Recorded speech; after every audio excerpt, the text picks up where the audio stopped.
Então, vamos fazer um review geral aqui para ver se você está entendendo? A gente tem dois tipos de perguntas. As perguntas de WH e as perguntas de yes or no, de sim ou não. E como você já viu, as perguntinhas de WH sempre vão começar com uma palavrinha WH. How, what, tá vendo? E as perguntinhas de yes or no não vão começar com palavrinhas de WH. E perceba só que elas vão começar, quando for o caso do verbo be, com o verbo be. Então, vou começar com o verbo be e quando for o caso de outros verbos, vão começar com o auxiliar. Então, se fosse o verbo be, ó, is she okay? Começou com o verbo be. Se é outro verbo, começa com auxiliar. Então, perguntinha de sim ou não, ou começa com o verbo be ou começa com auxiliar. Perguntinha de WH sempre começa com WH. A questão é que se fosse be, seria direto what's your name? E saiu errado aqui. What's your name? WH e fui direto pro verbo be. Agora, se eu tô falando de outro verbo, eu não posso fazer isso, só WH e vou direto pro verbo de ação. Não, não, não. Eu preciso ter uma coisa nesse meio aí para fazer essa ponte, permitir que isso vire uma pergunta, que é o verbo auxiliar, do ou does. Então, eu te falei que existem dois tipos de perguntas, WH e sim ou não. E já te falei também que existem duas sacolas de verbos, a sacolinha do verbo be e a sacolona de todos os outros verbos. E que a diferença entre essas duas sacolinhas é que a sacolinha do verbo be não precisa de auxiliar para estar em perguntas negativas e a sacolona de todos os outros verbos precisam. Então, ó, perguntinhas de WH com o verbo be e com outros verbos, fazendo um review geral. Se é WH, vai começar com uma palavrinha de WH. Se for com o verbo be, vai direto pro verbo be, ó, WH mais o verbo be. Como, por exemplo, where are you? Where are you? Se for de WH com os outros verbos, eu vou ter o WH, vou ter o verbo de ação, mas para fazer essa ponte eu vou precisar usar o auxiliar do ou does. Do ou does, como por exemplo, where do you live? Where do you live? Então eu estou vendo um geral aqui do primeiro grupo de perguntas, né? Que é as perguntinhas de WH, beleza? Então, perguntinhas de WH com verbo be é WH já com verbo be direto. Perguntinhas de WH com os outros verbos é o WH, a ponte, né? Lembra que o auxiliar ele é a ponte. A ponte, do ou does, mais o verbo de ação. Aí, ó, com o verbo be, where are you? Tá grudadinho, ó, WH com o verbo be. E a ponte, ó, where do you live? Tem o WH e para que eu consiga ter o verbo aqui de ação, eu tenho essa pontezinha aqui, o auxiliar. E quando eu estiver fazendo perguntinha de sim ou não, seja com o verbo be ou com os outros verbos, lembra que eu falei? Não vai começar com WH, então vai começar com o quê? Ou com o be ou com o auxiliar, tá vendo aqui em cima? Vai começar com o verbo be ou com o auxiliar. É simplesmente você excluir essa parte de WH da frente que pronto, você transforma em perguntinha de sim ou não. Como, por exemplo, ó, começar direto com be. Are you okay? Are you okay? Você tá bem? Você tá ok? E começar direto com auxiliar. Do you know him?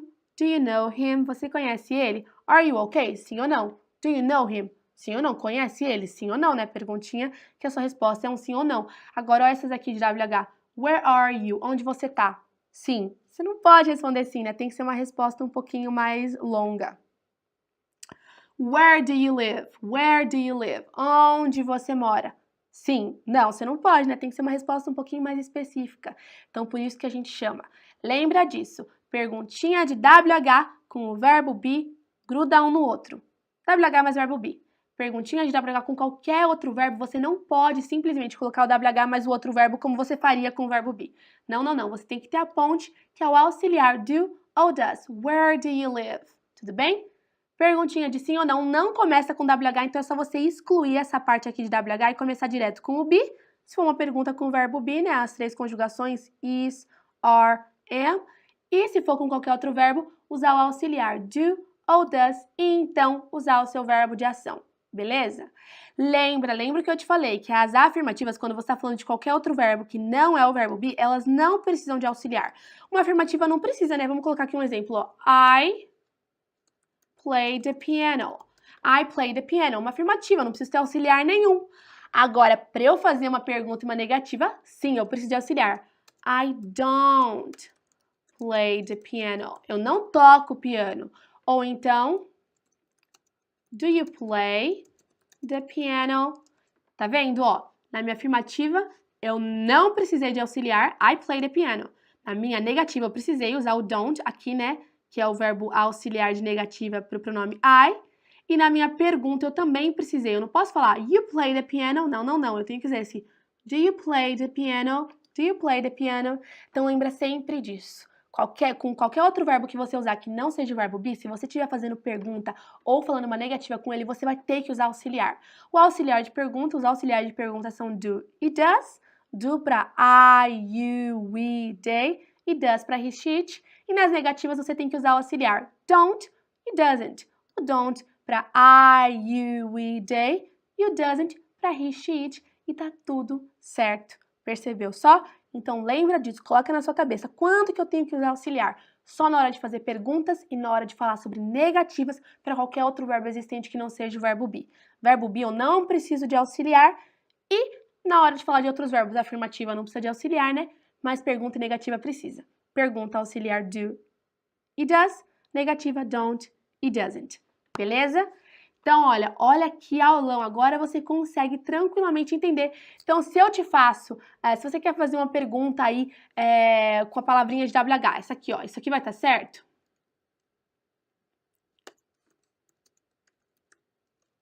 What you play, tá certo isso aqui? What you play?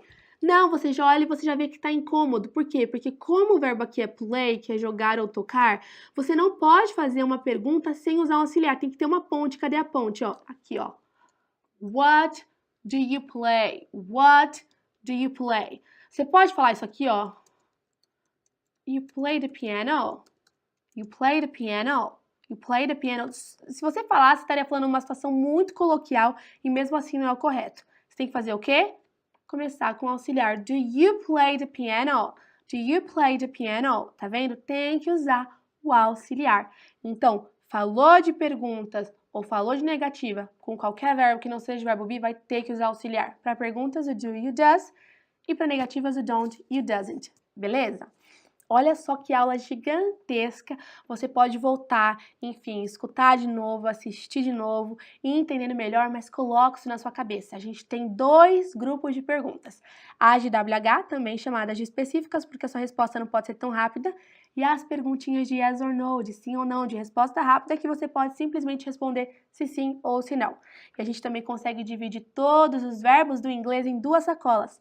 A sacolinha do verbo be, que tem 3 conjugações, am, is e are, e a sacolona de todos os outros verbos existentes. A gente consegue fazer essa divisão porque o verbo be não precisa de auxiliar, ou seja, é errado você usar do, does, doesn't, don't, quando você estiver usando o verbo principal da frase for o verbo be, for is, are, tudo bem, am. E você entendeu que a outra sacola de verbos, a sacolona que tem, são todos os outros verbos existentes. E todos esses outros verbos existentes, claro, numa afirmativa eles não vão precisar de auxiliar nenhum, né? Como eu falei aqui, I play the piano. Mas se você quiser colocar em uma pergunta ou em uma negativa, você tem que usar auxiliar, ou a ponte, lembra? O que vai permitir que tudo faça sentido. Então, para você, por exemplo, falar uma negativa aqui, você tem que usar o don't. I don't play the piano. E para você fazer uma pergunta, você tem que usar o auxiliar do. No caso, aqui você pode usar esse auxiliar do no começo da frase para fazer uma perguntinha de sim ou não, mas também você poderia usar para linkar uma palavrinha de WH com o verbo de ação, transformando essa pergunta numa perguntinha específica de WH, como por exemplo, How do you play the piano? How do you play? Como você toca piano, né? Se você toca muito bem, se você não toca. Então, uma perguntinha de WH, o verbo de ação, e para conectar esses dois eu tive que colocar a minha ponte, que é o meu auxiliar. How do you play the piano? Então, ó, I play the piano é a minha afirmativa. I don't play the piano é a minha negativa. Do you play the piano é a minha pergunta de yes or no, né? E aqui, how do you play the piano é a minha pergunta de WH. Na minha negativa, usei auxiliar. Na minha pergunta de sim ou não, comecei com auxiliar. E na minha pergunta com WH, eu usei esse auxiliar para ser a ponte entre a palavrinha de WH e o verbo de ação. E aí deu tudo certo.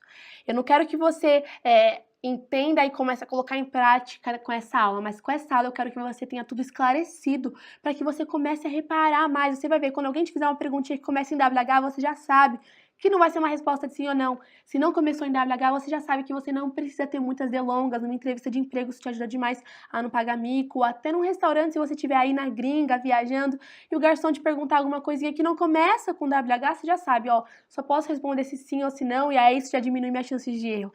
Desse jeito você começa a perceber muito mais. Pode ser que no começo você fique pensando demais, como tudo na vida, né? Quando você aprende algo, no começo é um pouco engessado, mas depois tudo vai ficando natural. É que nem dirigir, né? Quando você aprende, você pensa a cada passada de marcha, mas depois aquilo se torna natural para você. Com o inglês é a mesma coisa, é só você ir se acostumando e transformando o engessado e o mecânico em algo natural, fazendo com que isso flua. Isso com certeza vai deixar seu inglês muito mais polido, muito mais bonito, e as pessoas vão perceber que você realmente domina o idioma. Eu mesma percebo, quando eu escuto alguém falando e usando certinho os auxiliares, que essa pessoa domina. Usar verbo auxiliar não é falar inglês formal, é falar inglês correto, tudo bem?